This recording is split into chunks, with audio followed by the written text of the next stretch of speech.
The corporate media is dead, as it looks like we are about to have a larger cultural renaissance, but what are going to be some of the problems moving ahead is exactly what we are going to be discussing in today's walk and talk video here in Phoenix, Arizona, right at the end of AmpFest, as there's some very interesting comments recently made by AOC, Elon Musk, and Joe Rogan that I specifically wanted to talk about when it comes to this larger cultural shift, because as an independent media journalist that's been doing this for over 20 plus years, I'm a little shocked. I'm a little surprised to how quickly we have been able to achieve information dominance over the corporatists, which of course I knew inevitably would come, but it's here in a very fast, unusual way, which makes me think about some kind of larger problems out there that we could be facing that I want to address specifically in this particular kind of stream of consciousness conversation,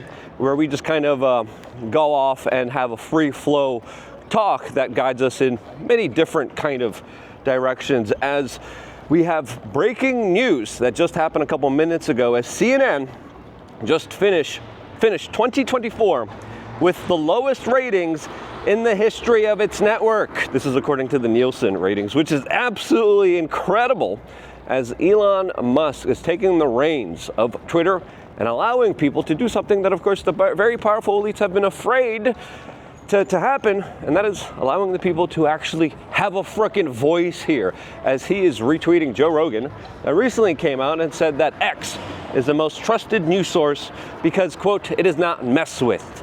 Now, you look at other forms of media, social media, corporate media, newspapers, magazines, it's all very heavily curated.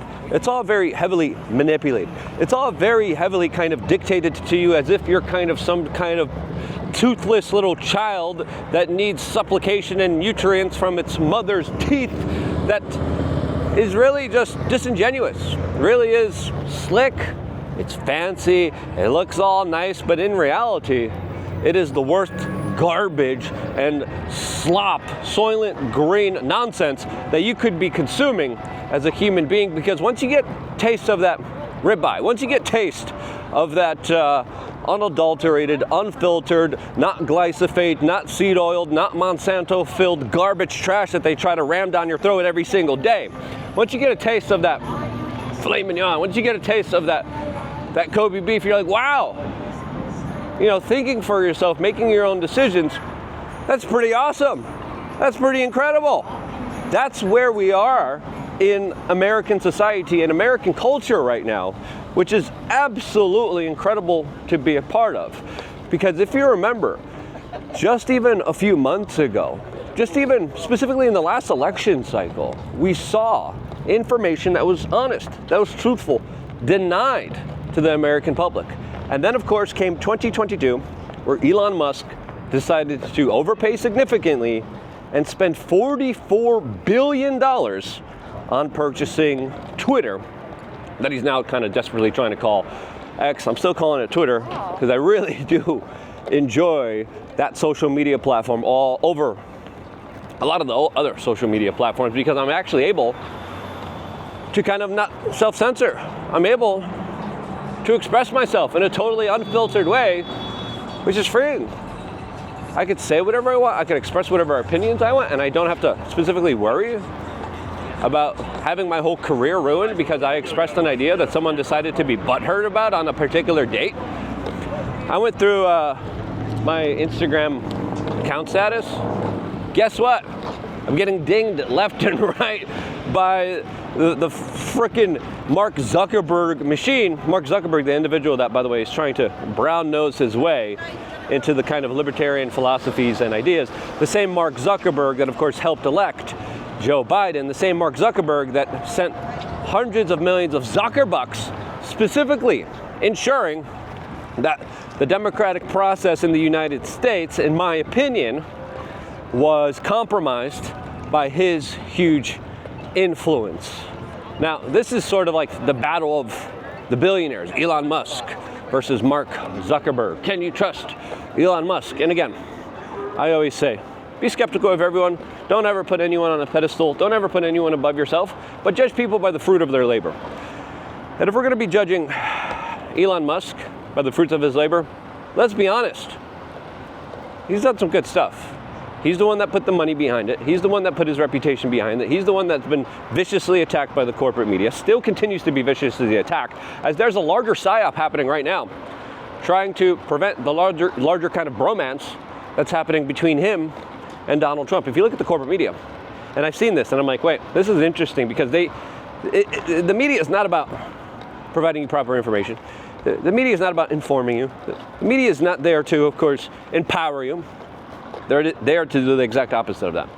And if you look at the larger kind of propaganda that they've been seeding, specifically saying, oh, you know, Elon Musk is really becoming unpopular in Mar-a-Lago. Oh, Elon Musk thinks that he's controlling Donald Trump. You see this being a larger psychological play on the mindset of Donald Trump, who is being dissuaded through this larger kind of propaganda, fake news, to push aside Elon Musk. And it looks like he's not falling for it. It looks like he's doing the exact opposite of that. And that's brilliant.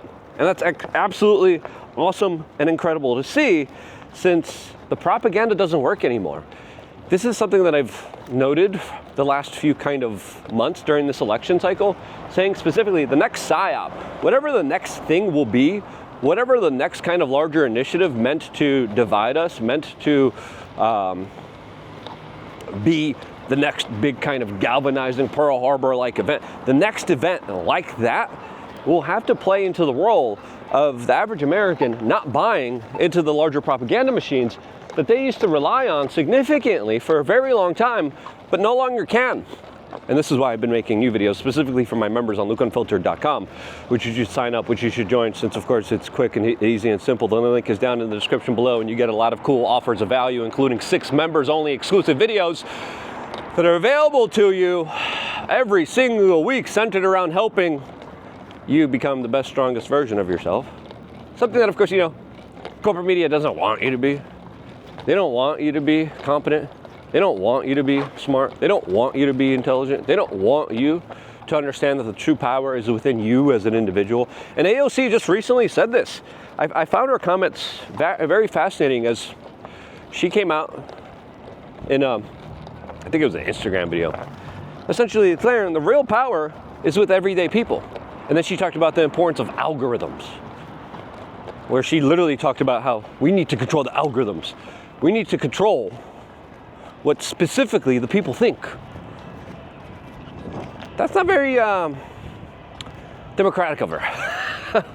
That's not very freedom-oriented of her. That's the exact opposite of what's kind of happening right now, as it definitely looks like the algorithm has been freed.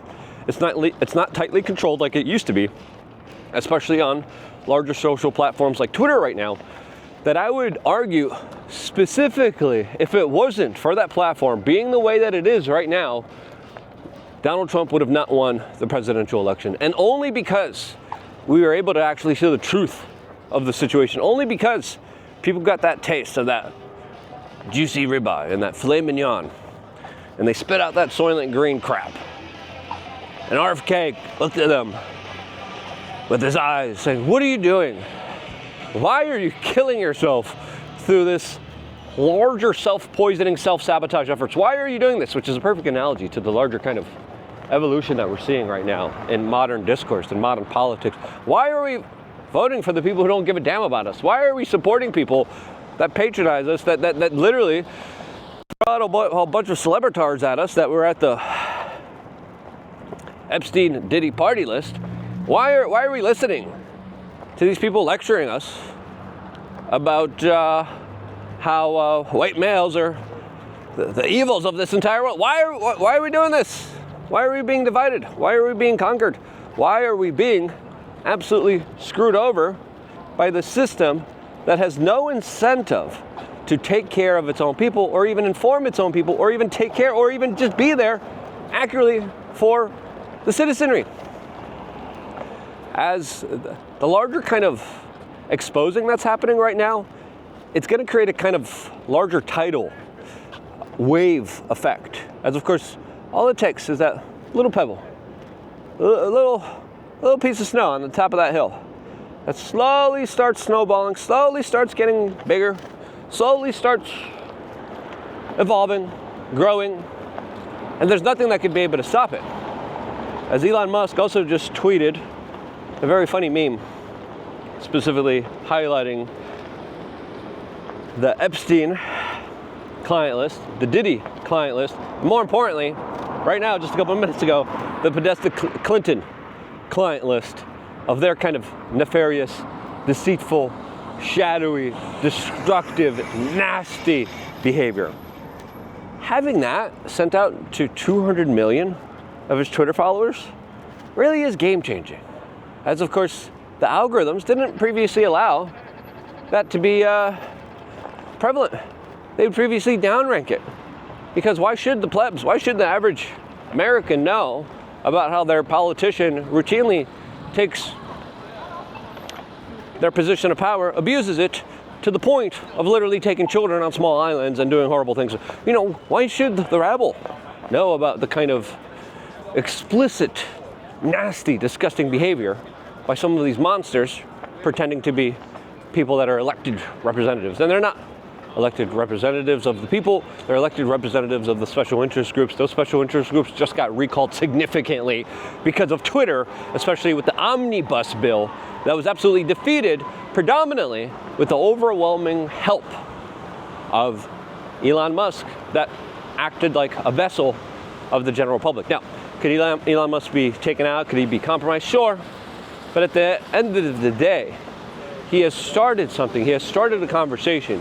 He has allowed us to be actually conscious, aware of these larger ideas that are not going to go away. Because when an idea's time has come, there's nothing that could stop it. These ideas of exposing the Epstein, Podesta, Clinton, Diddy list, these ideas of, hey, these politicians don't give a damn about you, these ideas that you're really in charge here, those ideas that we decide what happens moving forward, as the Trump administration literally has people on Twitter seeing what people are saying and then making changes significantly to their cabinet appointments when people are saying, hey, this guy's a crook. Hey, this guy violated our rights before. Hey, this guy hurt us. Why are you giving him position of power? The Trump administration is saying, yeah, okay, cool. We'll get rid of him. We're saying, hey, this Kash Patel guy, the guy that exposed the whole Russian collusion, we want that guy in there. Having him being put in there, especially when we have such larger voices of individuals coming together and saying, hey, this is what I want for my elected representative government, and it actually happens, is something that never really happened. Ever. Now it is. Which makes me a little bit worried, since, let's just be honest, the American public isn't in the best physical and mental shape. With that comes a lot of significant problems that, of course, ail them. This is why, for a number of years, being a part of independent media, seeing this kind of trajectory of us being totally independently free of the corporate overlords and occultists and debt cults, I knew that there was an importance to concentrate on us being able to become the strongest, most amazing versions of ourselves. And that's something that you always see throughout my 20-year career, me saying, hey, we got to be stronger, we got to be better, we got to be healthier, we got to make better choices and decisions that make government obsolete and completely out of our lives. How will we do that? Well, simply choosing where you vote with your dollar. Are you going to be incentivizing all the corporations that hate you, all the corporations that screw you over, all the corporations that don't give a damn about you? Or are you going to support independent media and their products? We got a lot of great products on wearechange.shop. Just saying that, of course, allow you to actually vote with your dollars, invest in your local communities, invest in small businesses, and allow people to actually grow their enterprises centered around being there for you. That's a choice that I think a lot of people make, as of course the products, the things that we choose to promote, to give out there, those are some of the best things that you could be taking, as everything else, if you look around in modern day society, there's a lot of poison out there. There's a lot of crap out there. And a lot of people that have been sadly hoodwinked, sadly hijacked, sadly taken over, zombified, to the point where they're still asking for their kind of daddy. They're still asking for their Soylent Green. Now, those individuals have a very tough wake-up call to make, but I think all of us have a very tough wake-up call to make. Thank you, appreciate you. All of us have a very choice and decision to make here moving forward.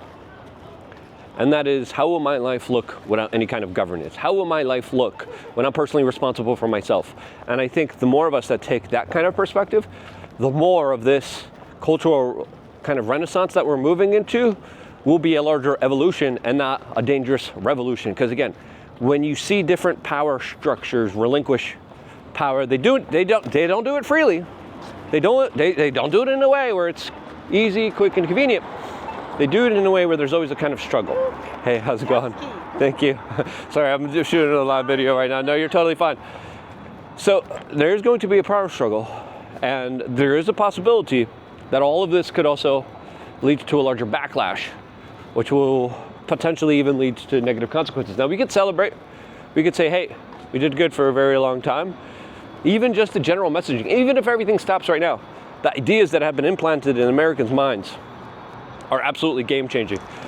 We just have to make sure that we move in the right course of this trajectory and don't get hijacked and usurped by people that, of course, will be preying on our weaknesses. Get rid of your weaknesses, try to become the strongest, most amazing version of yourself, and realize this is the time where the shackles of government could come off if, of course, you take them off. Will you be taking them off? That's the decision that you need to personally make amongst yourself. The best way to take them off is to, of course, become resilient, become strong, become healthy, and become the best version of yourself. Become an entrepreneur, start businesses, start enterprises, build, grow, and defeat this New World Order debt cult by saying, hey, my life matters, it's in my own hands, and I decide where it goes. That right there is a message that you definitely won't hear on the corporate media that is literally aiding and abetting war criminals. So yeah, that's my message for you today. If it resonated with you, share it with your friends and family members. I wouldn't be here if it wasn't for you guys supporting independent media. Check out all the stuff we have available to you. And it really does mean a lot that we have you guys in our corner. And truly, happy holidays. I'm going to be returning. I'm going to be doing podcasts during the holiday season. I love working. I love doing this. This is the moment where I think we need to pay attention more than ever. This is the moment where I think we need to, of course, get activated more than ever, get engaged more than ever. So expect a lot more content throughout the holiday season. For now, enjoy the holidays, enjoy your family members, and also be aware that if we, of course, will be having more content available to you throughout the next few days, all available here on youtube.com/wearechange. Love you guys. Stay tuned for more.